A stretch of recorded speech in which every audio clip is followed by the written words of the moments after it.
Hey, friends, had a little eye surgery yesterday, but we are going to carry on smartly as we delve deeper into teaching number 11. Jesus comes like a thief in the night.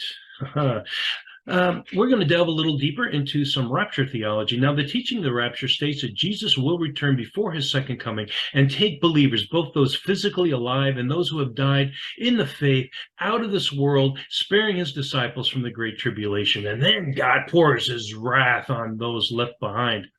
This teaching has been parroted so often, and I believe it's the majority belief. You take a look at Matthew chapter 24, verses 37 through 47, 1 Corinthians 15, 51 through 55, and 1 Thessalonians chapter 4, verses 6 through 17. Those are the ones that are used to support this teaching. Now, within the traditions of the church, the idea of a secret pre-tribulation rapture event is a relatively new idea.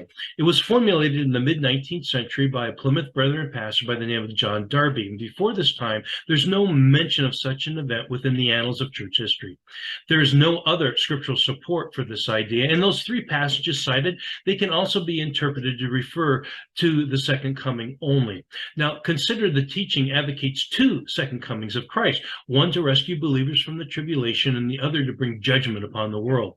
The scripture, I think, only looks forward to one second coming, and that one no one will miss. We have previously established that we are living in the end times right now. We have been in a great tribulation period for a long time. Believers all over the world are enduring oppression, persecution, and martyrdom. I mean, have they missed their rescue?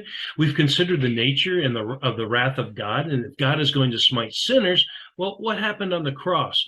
When it comes time for the great battle of Armageddon that we read about in the book of Revelation, there's no battle. It's a word of truth that wins the day.